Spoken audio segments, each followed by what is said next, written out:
Hello and welcome to the Crazy Sexy Food Podcast. I'm Hannah Harley-Young, a photographer by trade and a foodie at heart.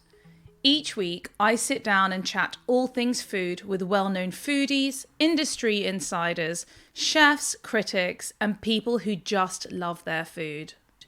Today we have Richard Young, the UK's most acclaimed showbiz photographer. For over 45 years, he has photographed the glitz and the glamour of the celebrity world, working with everyone from Elizabeth Taylor to the Rolling Stones, Robert De Niro to Leonardo DiCaprio, and David Beckham to Kate Moss. He also happens to be my father. But I wanted to bring him on the podcast as I know all too well how much he loves food and the importance it's played in his life as a young kid into his adult life. Thank you so much for coming on the podcast, Dad. You're welcome, my darling daughter. So let's get started. I've obviously given a little intro about what you do. Can you sort of let everyone know how you even got into this crazy world? I was born. Well done. Mazel tov. Well done. Okay, that's a good start.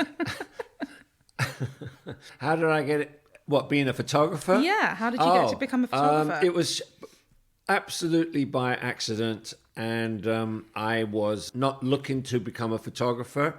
I was looking to maybe venture into the music business, you know, in some shape or form. Hopefully, I was hoping to be maybe a producer or engineer or something in a recording studio, but failed miserably. But I got a job working in a bookshop in Regent Street, and 2 weeks after being there, a Nikon camera was planted in my hands and told to go off to the West Country to produce some photographs for a book my boss wanted to illustrate, and I failed miserably because I came back to London with 3 rolls of black and white film, having lied to him saying I did know about photography, and I really didn't know anything about photography, and there was no images that came on the film. That was a good start. It was a great start. And so what year was that? That was 1973. Okay, and I guess the rest is history really, isn't it? Well, yes, I guess it is in some ways, because about 6 weeks or 7 weeks after that disaster, he let me keep the camera when I came back to London, and he said to me, "Go and teach yourself how to use it," and I did. I really set my heart on learning about the necessary fundamental things about how to operate a camera. But how, in those days, I mean, you didn't have things like YouTube tutorials. How did you even know how to It was practice, do it? practice, making mistakes, learning about apertures, learning about focusing, learning about film speed, ASA, which was on, you know, kind of film. Which is now ISO on the digital correct. camera. And I went into a lot of camera stores around the West End asking questions, and by using the camera nearly every day, which he let me keep, things came together. And what was the camera? The camera was a Nikon FTN Yes. Petonic head camera. Well, thank God it was a Nikon. Analog. Wow. God, I haven't used one of those in a while. And so, okay, so you teach yourself how to use this camera, and what would you say was your big break? What sort of really cemented the job for you? November 1974, gate crashing Richard Burton's birthday party at the Dorchester Hotel, getting 10 good pictures on very thin legs because I left the flash on, and of Elizabeth Taylor and Richard Burton cutting the birthday cake and kissing and hugging, and then being thrown out personally by Elizabeth Taylor. Great, nice. But obviously, sort of in later life, you sort of developed quite a nice relationship with her, didn't you? I did, and she became a friend. She forgave me, and we had we did many things together, you know, many jobs and everything, and it all kind of came to a head round about year 2000 in the summer, when her attorney called me from Los Angeles and asked me if I'm going to be in London next week because she's visiting London to meet the Queen and become a dame, and would I do the honours of being there doing all the photographs, which of course I did. Amazing. Which ended up being this wonderful lunch at the Dorchester in the Oliver Messel suite on the 9th floor, and taken her out onto the balcony or onto the terrace and doing these lovely pose pictures with her medal. Incredible. Amazing how you came round 360. Yes. And just sort of to lastly touch on your career, you worked very closely with the late Freddie Mercury, which I know a lot of our listeners would be quite interested in hearing about. Yeah, Queen and Freddie Mercury came into my life around about 1977, 78. My first thing I did with them was I had to go and do a stills on a video shoot in Wimbledon Stadium, which was called Fat Bottom Women, where no one told me what the situation was, but when I got there, there was 100 naked ladies on bicycles circling Wimbledon Stadium. That must have been difficult for you. That was very, very difficult because my focusing wasn't really... Hasn't been the same since, has it? No, my focusing was a bit bizarre that day. Yes.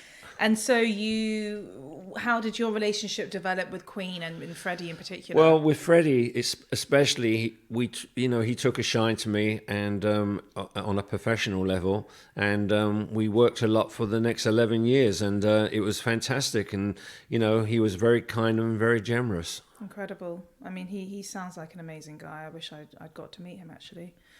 So kind of just bringing it now towards sort of the idea of the food. You grew up in Hackney, in Stamford Hill, good Jewish boy. How has food played a part in your life, in particular when you were growing up? Food as a child growing up was very, very important. I don't remember too much about food as very much a youngster. Yeah. But it was when I got into my teens, my early teens, and I got out of the house a lot more. And I used to go to like all these club dances in Stamford Hill and everything. And there was various places up there which were really, really, really exciting, like the E&A bar. And they made the best potato latkes and salt beef sandwiches. So we didn't have to schlep all the way to Whitechapel to go to Bloom's to get a salt beef sandwich. And which was delicious. But their potato latkes on a trolley bus back home after a dance on a Sunday night for threepence was incredible. Hot potato latke on a 10 o'clock bus down from Stamford Hill to Stoke Newington. What more could you ask for? Of course. And obviously, sort of growing up in a Jewish household, what was the influence like in the home? Were you guys kosher? Who cooked? Did you observe a lot of the holidays and Shabbat? And tell us a bit about that. It wasn't a kosher house as such, although they wouldn't have bacon there. My mum introduced bacon into the house very soon after my father passed away. From what I can gather. Okay. But growing up, my mother made the worst chicken because it was always so dry and everything. It was like sandpaper. But she was very good on fish. She did very good fried fish and chopped liver, and she loved to make gefilte fish balls. My favourite. I mean, it was great, not fried or anything, just like nice boiled gefilte fish balls with little pieces of carrot in it. And then there was this other thing I may have mentioned to you some weeks ago about some jelly thing with a calf. It's a calf's foot. Calf's I foot think I investigated. with a jelly, hard-boiled eggs and garlic and everything, and it was great. But she used to make her own new green cucumbers and leave them in a very dark cupboard for about a month so they could really kind ferment. Yes, exactly. To become pickled and become new greens. She was really good at that stuff. Delicious. Not very good on chicken. Okay. Sorry. And did she make sort of all the other staples like the chopped liver, the egg and onion, you said gefilte fish. What about her matzo ball soup? Homemade matzo Her balls? matzo ball soups were fantastic. And she made, it was always a stable thing that, on a Friday night, she used to light the candles and do a little prayer. And yeah, it was quite, not so, I wouldn't say a completely religious household, but they did observe the more important holidays of the year, like Yom Kippur and Rosh Hashanah and all those kind of things.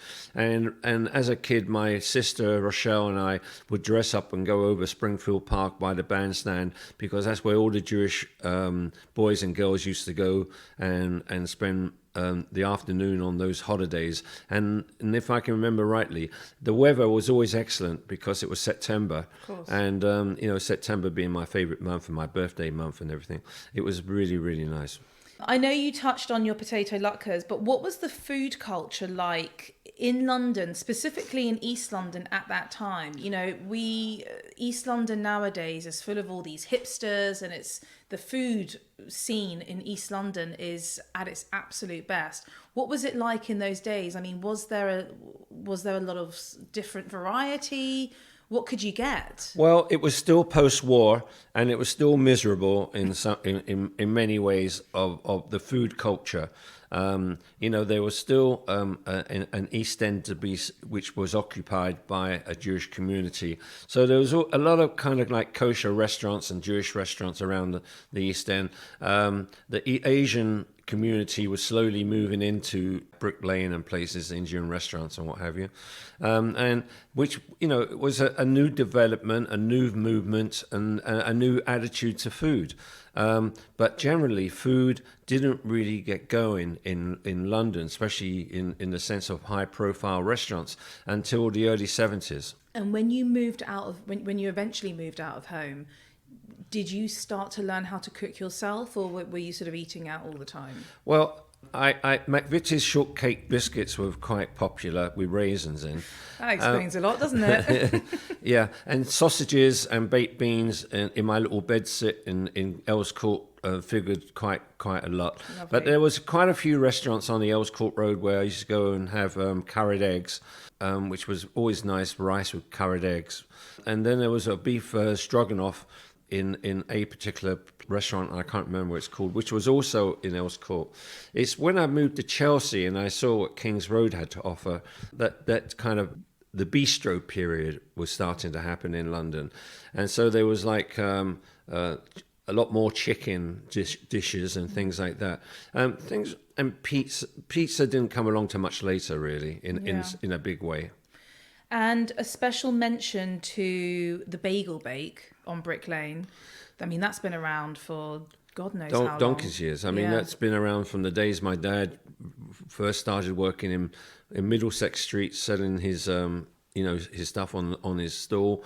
And the one place that stands out in my mind from memories of going to the East End and seeing my father working on his stall most Sundays was in Wentworth Street. There was a place called Mossy Marks, and there was a man there who had about 30 different varieties of smoked salmon, and he used to cut them with a very sharp knife, and they were so thin it was transparent. It was delicious.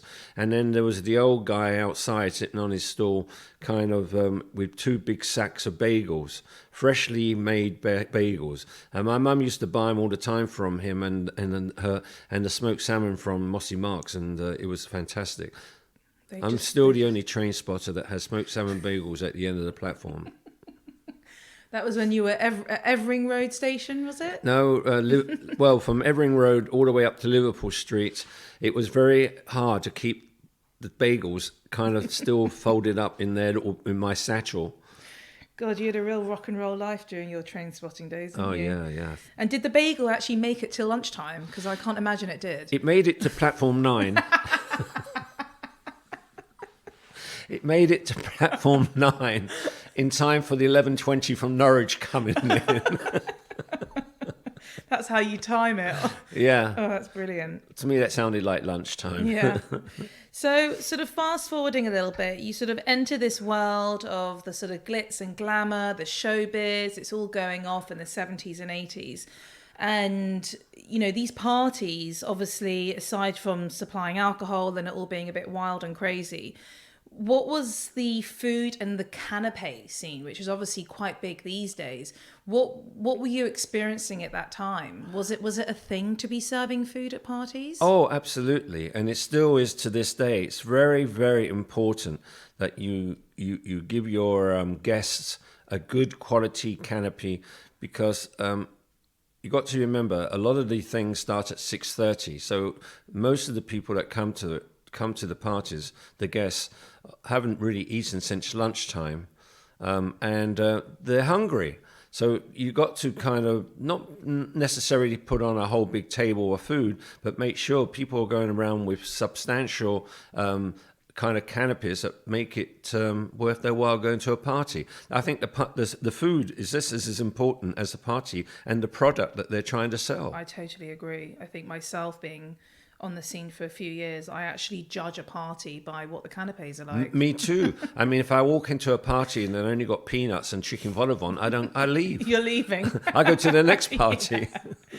In fact, I remember we bonded, you and I, over a job a couple of years ago. I think it was the Royal Academy of Art summer party does the most amazing spread in all of their galleries. Yeah. They put on these huge feasting tables, and each room is a different kind of cuisine. You've got your big cheese feast. You've got your big, I know your favorite is the big seafood with all the huge prawns and the lobsters and the, oh God, everything. It's insane. I stood by that seafood table in the Royal Academy, and I got my elbows out so people can't get anywhere near me. You took no photos. No, I didn't. No, I left the camera somewhere else in another gallery somewhere, and I'm just eating the prawns and the smoked salmon and everything. And people said, "Don't have you enough?" No, I'm having a problem getting the shell off.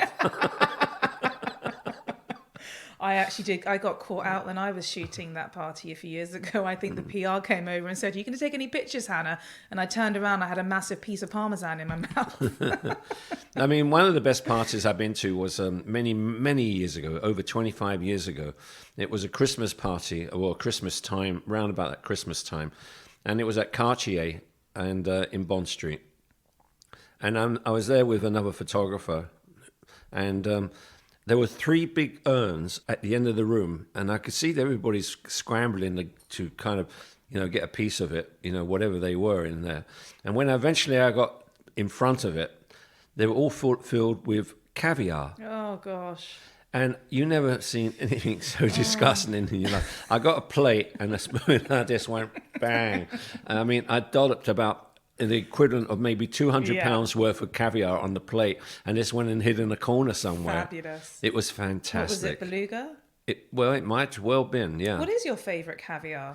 Beluga comes very high, but whatever the next one down is, which I can't remember. The Ossetra. Ossetra, maybe. Nice. I like that. The Iranian caviar is delicious, so and I'm going to good. be getting some for Christmas this year. I hope I'll get a look in. No. Really? We're going somewhere secret to eat it for Christmas morning. So, whilst your career is obviously evolving, you meet Susan, who so happens also to be my mother. Funny that. Now, obviously, she comes from an Iranian background. She's probably unbiasedly one of the best cooks I've met. Was she starting to cook for you a lot? Was there a lot more home-cooked meals at this point? You weren't going down Earl's Court, I assume, and eating curried eggs? Oh, no. She is definitely one of the best cooks I've ever met in my life. And I'm not saying that because she's my wife, but I'm saying that because it's true. And her Iranian background, Persian background of food is quite incredible. And when she does make her Persian nights, and there've been many of them, the fight for the crispy bits at the bottom of the rice is quite astonishing. How it goes very, very quickly. Yes. And my favourite part of that evening of that food is the starter, where you get the Persian bread and the feta cheese and the herbs and the sabzi. It's called sabzi. Sabzi. I think it's fantastic. Yeah. I love that. I could just eat that alone. Yeah. And then the chicken and aubergine and everything mix. It's fantastic. It is an amazing meal. And still at this point, when you'd met Susan, you still weren't learning how to cook? I tried to experiment on a San Lorenzo dish with her, which I used to enjoy quite a lot when I was going there, was tuna fish with onions and broad beans. And I experimented on making my first meal for her, and of course it was a complete disaster. What went wrong? It just tasted awful. Did you cook the tuna? Tuna was, it was tin tuna. Okay. Like they will use, in San Lorenzo. And I think I used the wrong color onions. Instead of red onion, I used white onion. And just like it was just too lumpy, Right, big lump okay. tin tuna and a big lump of onion and, a whole load of broad beans, with some little bit of salt, a little bit of pepper and some olive oil, just to give it some substance. Oh, she's still stuck with you. She's still stuck with me, but she stopped me from cooking. Oh, right, yeah. I mean, I don't blame her. I'm not bad on fried eggs. No, I mean, I've got to be honest, Dad. It's been 32 years since I've been on this planet, and I always know when you've made toast because you simply cannot make toast without burning it. I mean, it's incredible. Well, the thing is, it's something nice about toast well done. It can be well done. Every It time doesn't I need to be cremated. Every time I go into a restaurant and they give you a slice of toast that hasn't been toasted, I say, can you take it back and toast it? I want to see toast. You like the toast, please? Mm.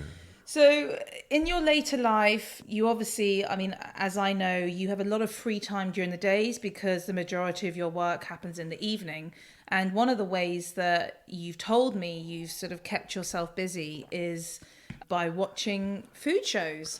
I don't think I've met someone who has done such long 8-hour marathons of the Food Channel. Driving and what's it called? Diners, drive-ins, yeah. and dives. I love that very much late at night. And they have to lock the kitchen door so I don't go in and venture into the fridge or anything at any ridiculous hour. Rick Stein is my favourite. And as for Bourdain, Anthony Bourdain, who is a genius in the way that he conducted his programs and everything else. Those guys are my heroes. I mean, it's nice to have heroes. Should they be rock stars, film stars, or chefs, or people that dealt with food? Because food is a substance that all of us need, and some of us don't get it because a lot of poor countries don't eat anything. Yeah. And when I see the amount of food that gets wasted everywhere I seem to go, I have taken it upon myself to cut back on my intake of food, and I won't be too extravagant on what I order in a restaurant. A bowl of pasta is okay for me, And what is it about sort of like your Rick Steins, your Anthonys? What is it about them that's so unique? Because I don't feel like they're going to make a Rick Stein anymore. You just don't kind of get that. I think Rick Stein, watching him like I did this afternoon on his new serial about France, food in France, is the simplicity of it all. Yeah. And he doesn't make it complicated for you to understand it like some TV chefs do. They keep it very, very simple. And some of the food that people like Rick Stein is cooking is so exquisite. It's incredible. I think one of my personal favourite TV chefs has to be Keith Floyd. Oh yeah. Who was drunk in every single episode that he did. He's swigging back the red wine as he's trying to sort of cook his soup de poisson, and he's brilliant. So, you're a man about town. What would you say were your favourite restaurants in London at the moment? At the moment, I don't have any real favourites at the moment. Well, where do you like to? Where would we find you on a Friday night aside from at home? On a Friday night, I like to be maybe at Lalo's. Is that Lalo in Notting Hill? Yeah. Yeah. I like to be in a Japanese restaurant in Kensington High Street called Yashin. And I like the cleanliness of it. Mm-hmm. I love the little lunches that you can buy for somewhere like £15-16 with a beautiful fresh salmon or tuna on top, and you get your soup and a little salad with Japanese dressing on top, which is absolutely divine. And that's about it, really. I'm not that fussy anymore about where I eat, but I like to keep it simple. I don't have the same appetite as I used to have. What was your appetite before? Oh, just pigging out and just eating and just walking into the fridge every 5 minutes. And I don't do it anymore. Yeah. As humans, we don't need to eat as much as we think we do. Well, I don't drink any alcohol anymore. I've lost a bit of... Well, that's a lie. No, I don't. Last time I saw you had a glass of whiskey in your hand. No, I haven't drank any whiskey for months. Oh, okay. I've stopped drinking and everything else that may come along with it. I just don't do it, and I've lost weight, and I feel very much happier for it. And I'm walking every day across the parks and everything. I've conjured up nearly 32 miles this week walking. Wow. I'm very happy about that. One restaurant that has played quite a pivotal part in your life was San Lorenzo.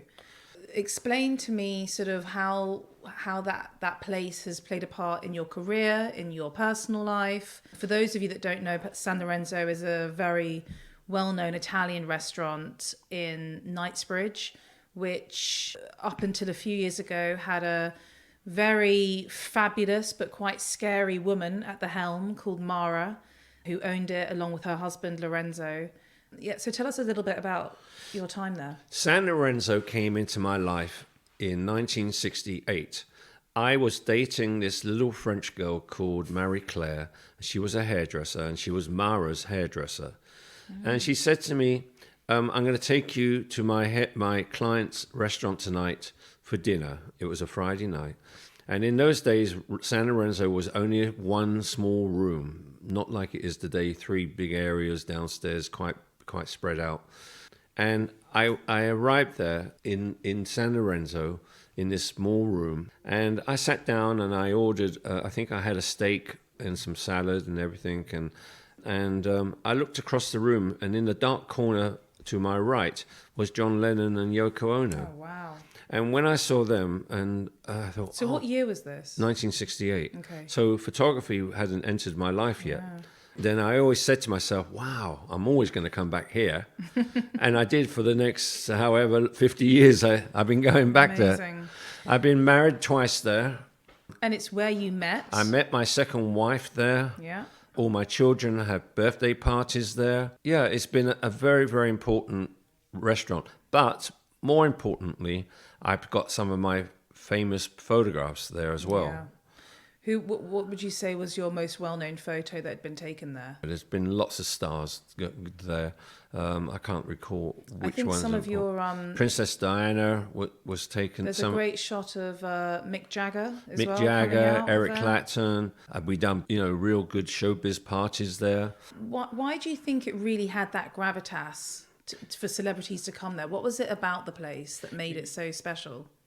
It was the only place in London that had real original Italian food. Fine, okay. There wasn't that many restaurants. Like I said earlier, it was post-war London back up to the early 70s. And there wasn't that many restaurants in London that sold that had that quality of food. And also, we must remember in those days, Italian food was quite exotic. You weren't raised on pizza and pasta and, fabulous fish and steak like that. It must have been quite new. I don't think there was that many pizza places in London at that time. It was this, and the other place that came along in the early 70s that equally kind of contested San Lorenzo was Langham's. Now, Langham's Brasserie in 1975, 76, came along, and for whatever restaurants they were in London, they really took over. And there was 4 or 5 tables by the window going down the street where if anybody came in from Hollywood or anyone famous, they always sat by the window. So it made it easy to see who was in that night by just standing, fabulous, turning up and looking at the window. But my dad always taught me, and the same applied to San Lorenzo and Langham's, don't stand outside like a schmo. Go and sit inside by the bar. Be a paying customer. Yeah, like being a paying... Now, that's equally as important as anything else, is becoming a customer of the restaurants that you're targeting, because then they know you have respect for them. Yeah. You're buying their food, you're tasting their food, and keeping your eye on what's going on around you. Well, essentially, you gained their trust and their friendship, and they sort of saw you... And as what you became, they saw you as an insider. Yeah, I was an insider sitting down eating, and then I was an outsider taking the pictures on the street. That was a long time ago. Yeah. So I always ask my guests a couple little quick fire questions. So my absolute favourite food of all time is a good packet of crisps. What is your favourite flavour? My favourite flavour of crisps must be just plain salt. Really? Yeah. Why? Just the simplicity? Yeah, I don't like. A prawn crisp. Ugh. I hate prawn. Cheese cocktail. and onion. You can't kiss anybody after eating those. So just a plain, salted ones are fine. Good, ready salted. And what do you like? Like a kettle chip or a Walker's? Yeah, I like kettle chips. Yeah. So you got like a bit of a thicker, crispier, crunchier crisp. Yeah. And I like the ones that all stick together because it makes it a much more bigger crunch. But more buck for your money or whatever it is. Yeah. What would be your death row meal, your final meal? Okay, 2 fried eggs on toast with 2 pork sausages and some baked beans. Really? You are quite a simple guy at heart, aren't you? Yeah, I like that. Yeah, no messing about. And in your wonderful life in the showbiz world, has there been anyone in particular that you've shared dinner with? Anyone fabulous? I missed a dinner with Bob Dylan because there was this sorry. open air concert up in Finsbury Park, and the promoter said to me that, and it was pouring and pouring a rain that day. And I remember I was at home, and he said to me, like a few days before the concert, there's going to be a dinner afterwards. Dylan's been invited, and I thought, yeah, sure, he's going to go. And apparently he did, and could have been my opportunity to talk to him. And also, if you were having a dinner party, who would be the 3 guests? I mean, obviously there'll be more people at the dinner, but 3 guests that you would love to have at a dinner party, dead or alive? I would love to have Charlie Chaplin one side. Oh, yes. Right. I'd love to have Buster Keaton the other side. Wow, okay. Right. And then sitting over there, Marilyn Monroe. Wow, what a little trio that is. Yeah. I mean, because she's gonna be a bit of fun. Yeah. I mean, I don't know much about Buster Keaton. He's funny. Okay. I mean, Charlie Chaplin would be incredible. Charlie Chaplin is my all-time hero. Really? Yeah, I love him. Amazing guy. Well, listen, thank you so much for coming on the podcast. It's been so interesting hearing all about your love of food, your childhood, growing up in East London, your love of smoked salmon and bagels and all sorts. Actually, quick one. A smoked salmon bagel or a salt beef bagel?